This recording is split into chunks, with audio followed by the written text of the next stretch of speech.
Fala, gente boa, tudo bem? Pastor Rafael Bittencourt por aqui. Muito obrigado por você ter clicado nesse vídeo. Eu vou pedir a você para ir comigo até o final. Olha, não vai ter barulhinho, não vai ter imagem, mas eu queria que você, nesse momento aqui, mesmo sem barulhinho, sem imagenzinha de mãozinha clicando, eu queria que você deixasse o seu like e também se inscrevesse se você não é inscrito. É muito importante.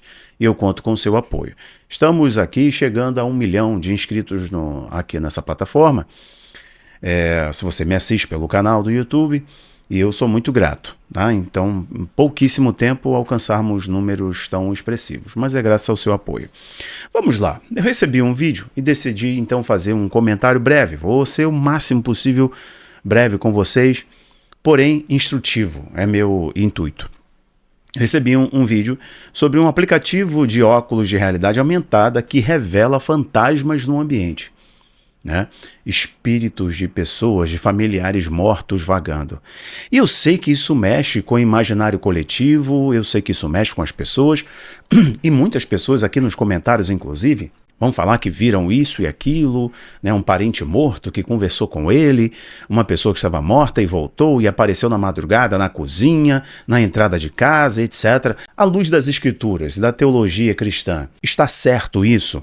De fato a pessoa está vendo ali, ou se a aparição é genuína, não é um efeito psicológico, não é um efeito de combinação psicológica com algum elemento físico, como por exemplo a sombra, o vento balançando alguma coisa, etc. Ou de fato é uma manifestação espiritual e é o espírito da pessoa que morreu, ou se trata de um demônio? Então vamos lá, senhoras e senhores, eu vou mostrar para vocês o vídeo agora e vou direto para o esboço que eu fiz para vocês, anotando alguns pontos. Não dá para passar por todos, porque é uma temática, inclusive, que requer um aprofundamento e a gente precisa tocar em alguns pontos. Vou falar de Samuel, que alguns de vocês já vão falar, pô, mas e aí? Saul falou com Samuel que estava morto.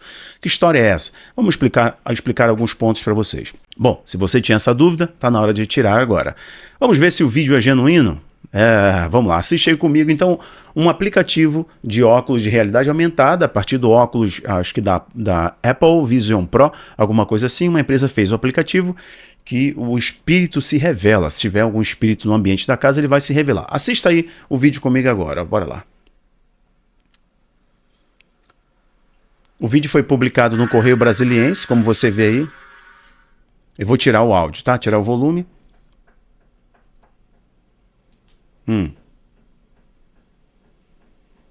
Aí dá pra ver ali o fantasminha. De novo, vamos assistir novamente? Bora lá? Olha aí.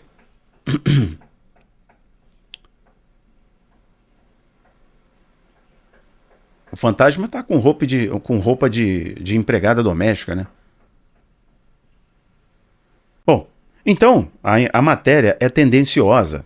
É muito tendenciosa. E o que ela diz? A postagem do Correio Brasiliense diz assim: um aplicativo desenvolvido para o Apple Vision Pro, o óculos de realidade aumentada da marca de tecnologia, revela fantasmas, entre aspas. A matéria é muito manipuladora, porque ela não quer falar a verdade, ela quer só gerar engajamento, fazer barulho e confundir você.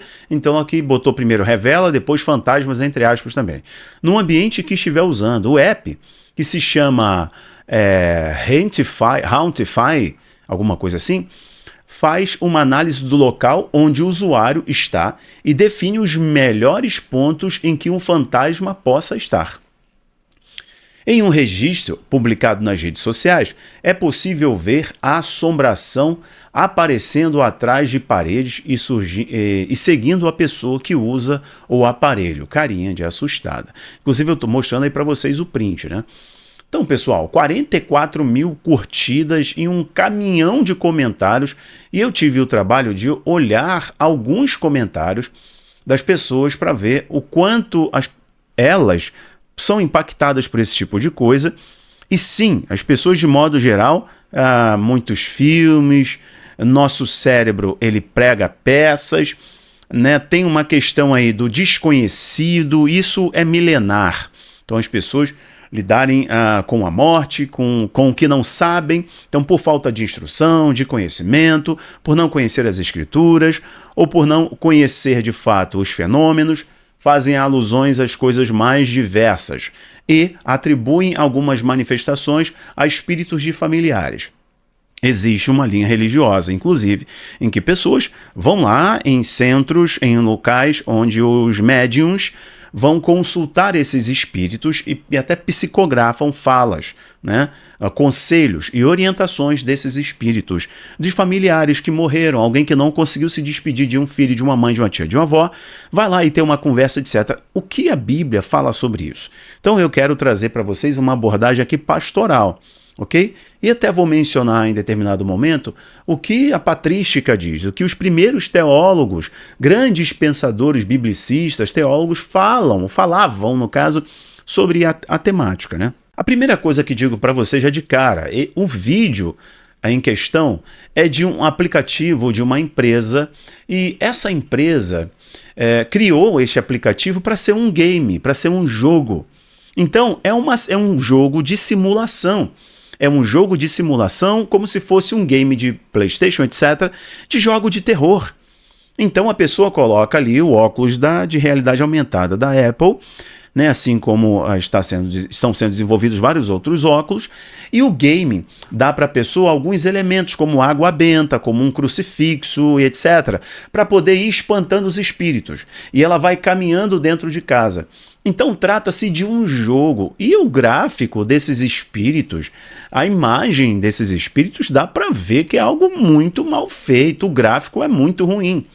Então, pelos comentários das pessoas na postagem tendenciosa e manipuladora do Correio Brasiliense, que é um jornal, todo mundo espera que se preze, etc., mas estão fazendo isso aí só por engajamento. É pura manipulação, é mentira. Não quer dizer que, de fato, o óculos, o registro foi de um fantasma, foi de um espírito, né, de uma alma penada, de um espírito perambulando. Mentira. O jogo foi construído por uma empresa, mas a pessoa também não percebe que quando ela coloca esse dispositivo, ela está dando à empresa o direito de mapear todos os cômodos da sua casa.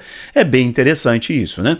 Então, nós sabemos que a questão do metaverso, dos games de realidade aumentada estão crescendo, e as pessoas estão ficando cada vez mais e mais bestializadas e fanáticas ou viciadas em jogos. E o aprisionamento é maior ainda quando tem mais camadas de realismo. E é o caso do jogo aqui em questão. Então, mentira, manipulação, é igual câmera de segurança que registrou um espírito. Mentira, não tem como.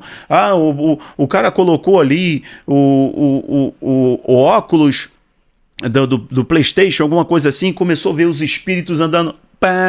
Puríssima mentira, e tem um canal no YouTube falando muito sobre isso, e as pessoas estão acreditando, e de fato elas pensam que é a mãe, o avô, o tio, o sobrinho, o bebê que faleceu, não teve uma morte agradável, não teve uma despedida agradável, elas acabam entrando nessa história. Mas vamos lá, gente, eu prometi que ia ser breve com vocês, e dentro da explicação, né, e já foram aí alguns minutos, mas vamos lá. Bom, o que a Bíblia fala sobre essa pessoa quando ela morre, o que acontece? O primeiro ponto é, a gente precisa entender que quando uma pessoa morre, há uma separação definitiva entre o corpo e o espírito. Primeiro exemplo, Eclesiastes capítulo 12, versículo 7, aspas, e volte à terra, e o pó volte à terra, como o era, e o espírito volte a Deus que o deu. Então aqui há uma separação clara das duas matérias. Então a pessoa quando morre, diz Eclesiastes, o pó volta para onde veio, terra, e o espírito volta para Deus. Vamos lá. O segundo versículo rápido para vocês. Hebreus capítulo 9, versículo 27. E como aos homens está ordenado morrerem uma só vez, vindo depois disso o juízo. Então aqui, gente, acaba com esse negócio de purgatório, acaba com o estágio transitório e evolutivo da alma e etc. Acabou, não tem karma, não tem essa questão de reencarnar, não existe. Morreu, segue-se o juízo. O que esses textos estão mostrando? Que a morte é um evento definitivo. O espírito, ele não fica, aspas, preso entre dois mundos, Como se ele ficou preso aqui porque não foi feito um sepultamento direito, ou a morte foi muito traumática, ou tinha algo para ser resolvido com os familiares. A Bíblia desconstrói essa realidade.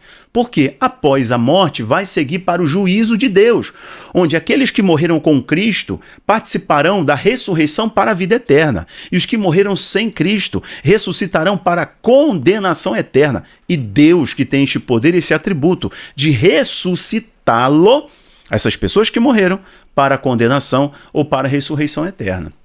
Bom, qual é o destino imediato após a morte? Lucas capítulo 16, versículo 22, nós temos uma clareza de Jesus contando a história de Rico e Lázaro. Ali, o texto mostra com muita clareza que, enquanto o rico, que viveu afastado de Deus por causa de suas riquezas, as suas distrações, essa vida apegada a coisas que são maravilhosas nessa terra, mas são efêmeras. O ladrão rouba e a traça corrói. Este homem, chamado o rico, em contraste com Lázaro, que viveu uma vida simples. Um homem muito simples, mas que amava a Deus e seguia os preceitos do pai da fé, Abraão. O rico morreu e foi para um lugar de tormento. E o pobre, Lázaro, que guardava os princípios da fé abraâmica, foi para o descanso de Abraão, para o seio de Abraão, onde há conforto e onde está a presença de Deus. Eu tinha que entrar em umas outras questões aqui, pessoal, mas não vou entrar por causa do tempo. Vamos lá, 2 Coríntios capítulo 5, versículo 8. Mas temos confiança e preferimos estar ausentes do corpo e habitar com o Senhor. Qual é a clareza que Paulo está dando à igreja de Corinto? Ele está dando a seguinte clareza: quando um crente em Jesus morre, ele está na habitação com Deus. Ele está, o dito, seio de Abraão, um lugar de descanso onde a presença de Deus também o compreende. Então ele está em descanso, aguardando a ressurreição para a glória eterna. Bom, o que a Bíblia fala, então, sobre essas pessoas que decidem consultar os mortos? Então vamos lá, a Bíblia ela é bastante incisiva, tanto no texto de Isaías capítulo 8, quanto Deuteronômio capítulo 18, tanto em Levíticos também. A Bíblia condena, e a pessoa que praticava necromancia, que é a consulta aos mortos, a mediunidade, consultando os oráculos, agouros, etc., essa pessoa que é considerada um médium, um necromante, por ordem de Moisés, recebida de Deus, essa pessoa era condenada à morte. Porque é uma prática que afronta diretamente a autoridade e o poder de Deus. Deuteronômio 18, versículo 10. Entre ti não se achará quem faça passar pelo fogo o seu filho ou a sua filha, nem adivinhador, nem prognosticador, nem agoureiro, nem feiticeiro, nem encantador, nem necromante, quem consulta os mortos, nem mágico, nem quem consulte os mortos, pois todo aquele que faz estas coisas é abominação ao Senhor. O Senhor estava orientando então Israel, que tinha saído do Egito cercado por nações com práticas necromantes, mediúnicas, mágicos, encantadores, assim como no Egito, Deus estava orientando a Israel a ouvir somente o profeta, a ouvir somente a Deus, porque o Senhor sabe muito bem que o diabo é o maior enganador da história e os demônios se disfarçam de espíritos de luz, de anjo de luz. A Bíblia diz isso. Isaías capítulo 8, versículo 19. Então, Deus, sabendo disso, orientava o seu povo a não cair no pai da mentira, no engodo de Satanás. Isaías capítulo 8, versículo 19. Quando vos disserem, consultai os que têm espíritos familiares e os adivinhos, que falam e murmuram entre os dentes, acaso não consultará um povo ao seu Deus a favor dos vivos? Se consultará os mortos? Então o profeta Isaías está condenando essa prática de consultar espíritos familiares, de conversar com aqueles que morreram através de um necromante, de um mediúnico, etc. Qual é a real identidade dos espíritos? Dos espíritos que se manifestam, da pessoa que consulta um espírito, de um familiar ou de qualquer outro. O que a Bíblia diz sobre isso? Vamos à Bíblia, a Bíblia responde. 2 Coríntios capítulo 11, versículo 14, palavras de Paulo. E não é de admirar, porque o próprio Satanás se transforma em anjo de luz. Então, nós sabemos que os espíritos malignos têm a habilidade de enganar as pessoas, pegando uma verdade, distorcendo-a e construindo uma mentira. A ressurreição e o estado final. O que a Bíblia diz? João capítulo 5, versículo 28. Não vos maravilheis disso, porque vem a hora em que todos os que estão nos sepulcros, mortos, ouvirão a sua voz. O corpo se deteriorou, mas o espírito está num lugar aguardando o juízo, segue-se o juízo, ou está no lugar de descanso, aguardando a ressurreição. E os que fizeram o bem sairão para a ressurreição da vida, e os que fizeram o mal para a ressurreição da condenação. É a segunda morte, que é a pior morte que a Bíblia nos diz. 1 Tessalonicenses, capítulo 4, versículo 16. 1 Tessalonicenses 4, 16. Porque o Senhor mesmo descerá do céu com grande brado, a voz do arcanjo e com a trombeta de Deus. E os que morreram em Cristo ressuscitarão primeiro. Aqui está falando da vinda do Senhor Jesus, ok? No brado do arcanjo, no som da última trombeta. Nós, os que estivermos vivos, se estivermos aqui vivos, não precederemos, certo? Aos que morreram em Cristo. Primeiro, aqueles que morreram em Cristo ressuscitarão com o corpo glorificado, porque esse corpo condenado por causa do pecado adâmico, ele será refeito. Então, um corpo que não morrerá mais, ressurgirá, certo? E vai se apresentar a Deus. Correto, pessoal? E aqueles que estiverem em vida subirão com o corpo glorificado. Então, essa matéria será refeita à semelhança do que Cristo viveu com o corpo que foi glorificado na ressurreição ao terceiro dia. Então, nós provaremos também desta glória. Então, não existe essa história de que as pessoas que morreram podem estar presas entre os dois mundos perambulando. Pelo contrário, está morto aguardando a ordem, o tempo de Deus para a ressurreição, para a vida eterna ou para a condenação. Bom, então vamos lá. E as pessoas que tiveram experiência, pastor, experiências sobrenaturais, que viram um vulto, que viram um parente que morreu, que falou com ela, que falou uma coisa com ela que aconteceu. O que será isso? Primeiro, fenômenos psicológicos é a primeira explicação, a mais natural. Então, às vezes, a pessoa, por causa do luto, ela pode ter uma alucinação, né? Ela pode ter uma percepção equivocada, né? De uma sombra. Ela pode ter no cérebro, que nosso cérebro prega muitas peças, devido a um impacto de uma notícia, a um filme que ela viu, certo? O que ela consome de literatura, de cultura, pode fazer com que ela veja, sem que de fato exista. Então, a primeira coisa é fenômenos sobrenaturais explicados do ponto de vista psicológico, né? A outra, a pessoa sentir uma presença pode estar ligada justamente a esse impacto psicológico da perda de um ente querido. Então ela sentiu aquela presença e para ela aquilo será um conforto, mas ela não sabe com o que está lidando literalmente. Outro, influências espirituais. Como a gente olhou aqui em todos esses versículos e apontamentos que eu fiz, esses eventos ou eles são explicados de modo natural, uma resposta do cérebro, ou ela quer acreditar naquilo, ela quer acreditar que de fato que viu aquilo, ou pode ser realmente mal interpretada, sendo uma manifestação sobrenatural, sendo um espírito maligno que se disfarçou, certo?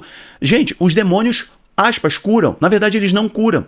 O que os demônios fazem nessas curas espirituais? Nos monges que fazem curas espirituais? Nessas reuniões aí dos vales do sol e etc. O que eles fazem? Na verdade, o diabo ele não tem poder de curar. Porque só cura quem é o dono da vida. Só Jesus cura, só Deus cura. O que acontece é que o diabo, ele é enganador. Ele muda a doença de lugar. Ele muda, porque a pessoa tem um pacto com ele, tem um voto com ele, o demônio tem poder sobre o corpo dela. Ela ainda é escravo do pecado e ainda é escravo do maligno. Por quê? Se você crê em Cristo, você nega o pecado. A primeira mensagem de Jesus, arrependei-vos e crede no Evangelho. Então a pessoa só recebe a nova vida libertando-se do poder do pecado, da égide do pecado, da condenação eterna do pecado e livrando-se da condenação do poder do diabo, que é o enganador, crendo em Cristo e dando as costas para o pecado, que significa arrependimento. É dar as costas. Porque se eu dou as costas para o pecado, eu prossigo para o alvo, né, o prêmio da soberana vocação, que é Cristo. Então, se a pessoa não crê em Cristo, ela não deu as costas para o pecado, ela é refém do pecado, a sua mente está escravizada, ele manipula a sua mentalidade, ele manipula a sua visão de mundo e faz a pessoa sentir, ver, experimentar coisas que ele quer que a pessoa veja, porque ela ainda é escrava do diabo, ainda é escrava do pecado. E é justamente por isso que Cristo nos libertou. Cristo nos libertou para que possamos superar, vencer o domínio do pecado e a escravidão espiritual. Então, Cristo veio para nos libertar do poder do pecado e da dominância do diabo sobre a humanidade. E Cristo já venceu esmagando a cabeça do diabo, como foi prometido em Gênesis pelo Pai. E ele veio como servo obediente, morreu pelos nossos pecados e venceu a morte na cruz do Calvário. Quando ele ressuscitou ao terceiro dia, melhor dizendo, ele venceu a morte, né, o grande inimigo da humanidade. Então, Colossenses capítulo 2, versículo 15 diz assim: e despojando os principados e potestades, publicamente os expôs ao desprezo, triunfando sobre eles na cruz. Então, o que para a humanidade era a derrota de Cristo, na verdade, era a vitória eterna sobre o pecado e sobre a morte, porque Cristo, diferente do primeiro Adão, não se inclinou ao pecado, mesmo sendo tentado em todas as coisas. Então, ele venceu o pecado. E quando ele morre, o seu sangue pagou o preço pela nossa condenação. Então, não estamos mais separados de Deus. Como Paulo escreve, o nosso edito de dívida Jesus rasgou de alto a baixo quando morreu na cruz do Calvário. Logo agora, quando Deus olha para uma pessoa que creu em Cristo, ele não vê o seu pecado, a sua condenação, mas ele vê o que? O sangue do Filho, que é a sua propiciação, o seu perdão. Logo, o sangue do Filho te aproxima de Deus. Então, toda pessoa que está em Cristo, pela fé, ela está próxima de Deus, que é fonte de toda a vida, de toda a sabedoria, de toda a graça. Então, todo aquele que está em Cristo já venceu, todo espírito maligno já venceu o diabo. Então eles não têm mais poderes sobre essa pessoa, sobre essa casa. Bom, então como que os cristãos podem ter segurança em que Deus tem controle total de sua vida? O que eles fazem? Né? Primeiro, é a convicção do trabalho de Cristo, do operar de Cristo, do ministério de Cristo. O que ele fez? Né? Perdão, justificação, redenção e salvação. O que foi que ele fez? Eu expliquei para vocês aqui rapidamente. Mas o que você pode fazer dentro da sua casa? Se às vezes você se arrepia, se você está com medo, primeiro, conhecimento. Se você tiver conhecimento, acabou, não tem mais isso. Não tem mais, é incompatível. Onde Jesus chegava, os demônios gritavam. Seja numa sinagoga, a primeira mensagem de Jesus. Numa sinagoga, os demônios começaram a gritar. E todo mundo dizia, que doutrina é essa?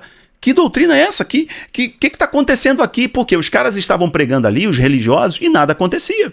Chega Jesus com uma autoridade maior que a dos demônios, eles se manifestam, diz, Jesus, filho de Deus, o que temos contigo? Assim como Paulo e Silas, chegando numa cidade, aquela mulher com espírito adivinho, diz, vai ali 2 homens de Deus, e Paulo repreende aquele espírito maligno, que estava fazendo adivinhação e dando dinheiro. Então chegou alguém com uma autoridade maior, e o mundo espiritual só reconhece a autoridade. Quando os discípulos receberam a ordem de Cristo para ir de cidade em cidade, de aldeia em aldeia, pregando o evangelho, a missão dos 70, a Bíblia diz que eles retornam com o seguinte testemunho: Senhor, os enfermos são curados e até os demônios se submeteram a nós por causa do teu nome. Então, quando Jesus chega, não há autoridade no inferno que resista o poder de Cristo. Então, se você aceitou Jesus, na tua casa não tem mais vulto, não tem janela batendo, se estiver batendo, pode apertar o parafuso que é só o vento. Não tem mais arrepio, calafrio, não tem mais vulto. Isso é fruto da sua mente ou, de fato, você não aceitou a Cristo, porque é incompatível. Onde Cristo está, Cristo já subjugou todo o poder do inferno, já os venceu. Logo, os demônios não resistem à presença do Senhor. Mas o que você pode fazer? Aumentar o seu conhecimento bíblico, ler mais as Escrituras, orar e declarar a palavra de Deus na sua casa, para que você tenha confiança no seu espírito e fé para entender e estar de posse da autoridade bíblica e da verdade de Deus sobre você e a sua casa. Logo, o diabo não encontrará brecha. Sabe qual é a grande brecha que o diabo se aproveita? No psique. Aqui, na mente das pessoas. Porque uma pessoa que crê em Cristo, não há mais nela autoridade alguma, legalidade alguma para o diabo tocar. Mas se houver brechas no psique, as janelas antigas são acionadas. Logo, a sua alma se inclina, vem memórias, e aí você acha que está sendo atacado por um ataque espiritual, você acha que os demônios estão na sua casa. Não. Você só precisa aprender a tapar as brechas. Renovar a sua mente, conforme Paulo nos orienta em Romanos 12. Esse vídeo de espíritos em casa, mediunidade, vai consultar o espírito do familiar, etc., está consultando ou é uma manipulação do médium, ele está fazendo uma manipulação, certo? Está fazendo uma manipulação por uma leitura. Ou são espíritos enganadores, ou são demônios que se disfarçam de anjo de luz. E ele sabe o nome da pessoa que se foi, ele sabe as características e ele vai fazer de tudo para enganar a pessoa e mantê-la nesse ciclo de engano, refém de uma nova consulta, refém de um guru espiritual, refém de uma prática religiosa. Cristo pode te libertar de todas essas coisas, porque morreu, segue-se o juízo. Então eu digo a vocês, essa história de que a câmera registrou um espírito da família, o óculos, tudo mentira, tudo balela. Ou são demônios se manifestando, ou é um baixo psique, é falta de conhecimento e a pessoa precisa de fato se apegar a Deus e ser livre. Certo? Você não deve servir a Deus por medo ou por ganância, mas se você descobrir o amor libertador, aí você vai correr para os pés do Senhor Jesus. Você gostou dessa explicação? Por favor, comente aqui, espalhe para todo mundo. Eu sei, gente, que tem muitas pontas aqui e eu gosto de amarrar as pontas, vocês já perceberam, né? Mas se eu amarrasse todas as pontas, ia ser um vídeo de mais de 2 horas. Ou uma aula ao vivo. Então, para ser objetivo, são esses pontos que eu deixo para vocês. Comentem aqui embaixo e continuem o vídeo nos comentários. Compartilhe para alguém que precisa dessa instrução, tá bom? Um grande abraço, que Deus abençoe você. Tchau, tchau.